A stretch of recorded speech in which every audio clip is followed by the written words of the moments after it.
murakaza neza kuri Ivatok Empire, aho turebera mwe inkuru z'ubwenge ndetse kandi zifasha guhindura imitekerereze zikubaka society. Uyu munsi muri video tugiye kurebera hamwe udushya dutanu twagaragaye cyangwa se twaranze ubukwe bwa Clapton Kiboke cyangwa se twaranze ubukwe bwa Kiboke. Nuza kumva ino video yagufashije ukumva yuko wishimiye nyine wedding yabo cyangwa se wishimiye ikirori cyabo, nuze kugenda udakanzireka icya kabiri uzo gukora subscribe kugira ngo nyine dukomeza kubana umunsi ku munsi. Nje bategura zino video nk'ibisanzwe, amazina yanjye nitwa Iva. Ese video zanjye urazikunda cyangwa se wenda nyine muri makeya zikungura ibitekerezo, zikungura nyine ubumenyi? Nuza kumva uyikunze ino video nyamuneka kanda like na indi nkunga ngusaba, ubundi uze gucasa muri comment umbwire ese nakaye gashya nyine wabonye mu bukwe bwabo cyangwa se wishimiye mu kirori cyabo. Agashya kambere ugo komeye cyane karanze ubukwe bwa Kiboke, karenze abantu benshi baravuze bati wow, ubukwe rwose bwari bwiza, bwari bubereye ijisho. Icyazama nanjye nyine nkazagira ubukwe ngubu cyangwa se nyine nanjye nkazakora ikirori nk'iki ngiki.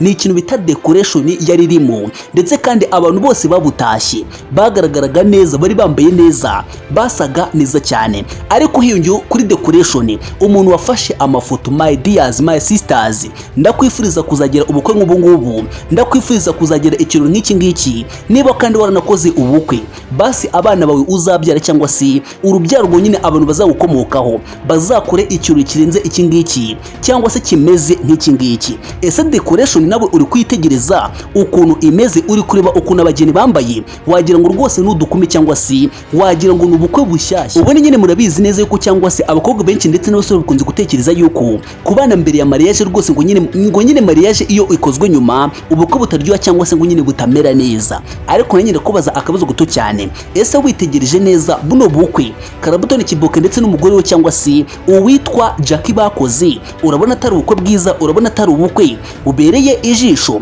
Ese ubundi abakobwa ndetse n'abasore bapfa gukora ubukwe bumeze gutya ni banga? Noneho ikintu cyacimishije kurenza ibindi, kurenza gusumba ibindi byose, ni ukubona umugore, abana biwe ndetse n'umugabo bose bambaye nyine ngiye sinzi ukuntu abivuga, ariko bari baberewe, barasa neza, baragaragara neza. My dears, ngiye ndifuza byibura Imana izamu umugisha, basi nzakore mariage cyangwa se nzakore ikirori numve ukuntu bimera, nyine numve ukuntu naba meze nanjye. Agashya ka kabiri ugo komeye cyane karanze ubukwe bwa Kiboke cyangwa se kagaragaye mu bukwe bwabo, kano gashya ukumve neza cyane nawe ndakakwifuriza aka kanya. Ni ikintu bita impanuro, inama zatangiwe muri ubu bukwe. Abantu benshi bakomeje kugenda bagira bati rwose mu rugero rwiza nyine mu makeya mubaye ikimenyetso cy'urukundo rwa nyarwo, urukundo ruzira ikinyoma cyangwa se ruzira uburyarya. ngo nawe utekereza ku ruhande rwawe, Clapton Kiboke yashatse 2018, amaranye n'umugore wiwe imyaka igera ku 8 yose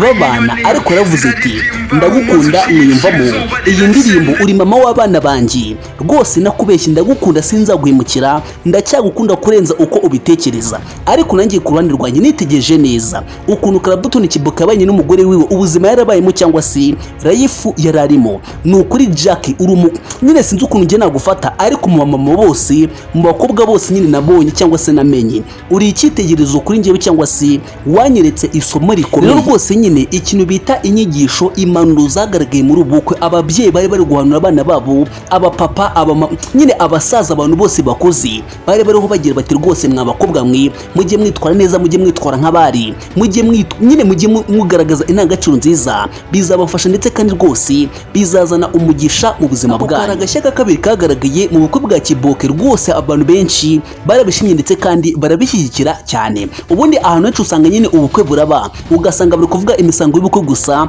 barangiza bakigendera, ariko kwa Kiboke ntabwo ariko byagenze rwose. Kubera ko kwa Kiboke abasaza bakuzi, abamama bakuzi barice nyine baha impanuro abana b'abakobwa, ba Nyambo bose bari bariyo, ba Aisha bose bari bariyo, ba General Benda bose bari bariyo, nyine muri rusange sinema nyarwanda yose yari yicaye aho ngaho. Ariko abasaza bicaje abana bakubita ikintu bita inyigisho, rwose muzakorane nyine mu makeya, muzabe ababyeyi beza, muzabe abagabo beza, bazubaka ingo nyine bakabera urugero abana babo babyaye. Izo nyigisho narazikunze kurenza ibindi bintu byose byakorewe muri buriya bukwe cyangwa se byavugiwe hariya. Akandi gashyira gakomeye cyane karanze ubukwe bwa Kibuke karenze ibindi byose, kanangaje kurenza ibindi bintu byose mujya mutekereza. Clapton Kibuke yabwiye umugore wiwe ati rwose njyewe nifuza yuko ubukwe twazabukorera iwanyu. Urumva umugabo byibura uhereza agaciro umugore wiwe, wumva yuko nyine yamukora buri kintu cyose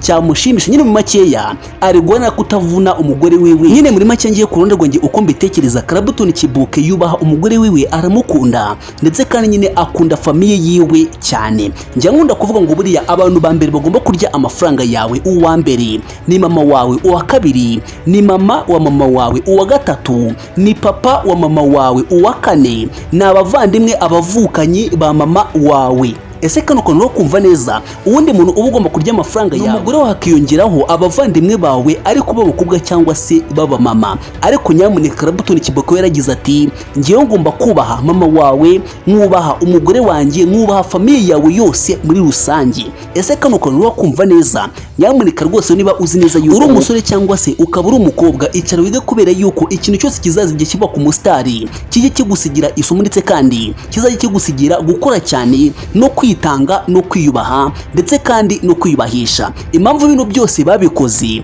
nuko bakundanye urukundo ruzira uburyarya ndetse kandi bagakora bagashyira hamwe bakunga ubumwe mu rugo rwabo. Akandi gashyirwa gakomeye cyane karanze ubukwe bwa Kibuke nakunze cyane kurenza ibindi byose, iki kintu ucyumve neza cyane. Mu Clapton Kibuke ajya gushyira ubukwe iwabo umugore cyangwa se mu karere ka Nyagatare, yaragize ati rwose ngiyewe ikintu nifuza, ndashaka kureba ese nizihe nshuti zanjye mfite mu buzima bwanjye. Ubwo bivuze ngo umuntu wese wavuye i Kigali akajya i Nyagatare mu bukwe bw'umugore we cyangwa se mu bukwe bwiwe, bivuze ngo nyine aramukunda, amwiyumvamo, ni inshuti ya nyayo. Ariko ngo inshuti ziwe ibintu zakoze, wimagine neza yuko mu bukwe bwa Clapton Kibuke harimo kwasiteri imwe gusa, izindi modoka zose ni z'abakire ni z'abaherwe. Abantu bose nyine uzi bakomeye mu gihugu barahagurutse baravuga ati rwose tudashyigikiye uyu musore, tudashyigikiye umusaza twaba duhemutse cyane. Imodoka zari zihari ngo nyine muri make umuntu wese wazibonye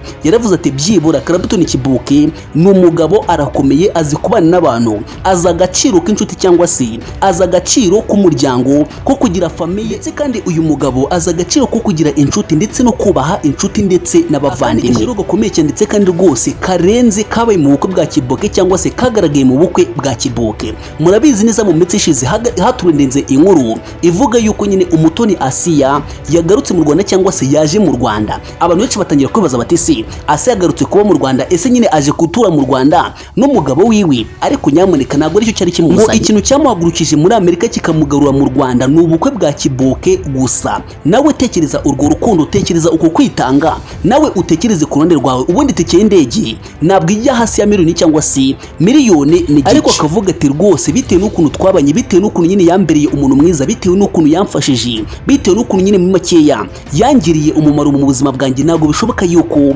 ubukwe bwiwe nabutaha. Nawe urumva nyine icyo kintu ni ikintu gikomeye cyane, nta kandi gashya nyine kaba kagaragaye, nyine kaba gakwiye kwigisha cyangwa se gusigira isomo abantu. Akandi gashyiro kagaragayemo kadasanzwe, abasitari bari bahari, ibintu bakoze, my dears, my brothers, bagaragaje yuko uyu mugabo ararenze mu Rwanda, ararenze kurenza uko mu bitekereza cyangwa se kurenza uko ujya ubyiyumvisha. Ibaze yuko ba Papa Sava nyine ba Junior ba Rocky bose baramanutse baravuga ati tugomba gushyigikira umusore wacu, tukamwereka yuko rwose yatubaniye neza ndetse kandi rwose ari umuntu mwiza kurenza abandi bose. Nyamuneka rwose abakobwa beza bari bakenyeye, bayisha, banyambu ndetse n'abandi benshi cyane bo muri sinema bari babukereye bavuga bati ubu bukwe tutabutashye twaba duhombye cyane. Ese wo ku ruhande rwawe ni akahe gashya wabonye nyine wifuza yuko byibura kazaranga ubukwe bwawe? Ngewe ikintu cya mbere nakunze kirenze ibindi byose ni ababwitabiriye. Ngewe nifuza kuzagira ubukwe bukagendwa n'abantu gusa, nta kindi kintu, wenda ntibazananwerere, ariko buriya ubukwe buryoha neza iyo abantu benshi babukunze bakavuga bati tugiye gushyigikira umusore wacu, tugiye gushyigikira umukobwa wacu, tubabe inyuma. Ngewe nicyo kintu cyonyine nifuza mu bukwe bwanjye, ningira amahirwe nkabugira nyine cyangwa se nkabubona, kugira nyine abantu benshi babugana babwishimira bakabukunda cyangwa se bagaharanira kubuzamo bakavuga bati rwose uyu musore twamubaniye nyine yatubaniye neza, tugombe tumushyigikire cyangwa se tugombe tumube iruhande. Rwose niyo kintu cya mbere nifuza, ibindi byose bya decoration nyine n'impano n'ibiki byose bizaza nyuma. Umusozo wa video rero wenda noneho hari akantu kamwe gusa karanze ubukwe bwabo karenze nakunze nishimiye kurenza ibindi bintu byose.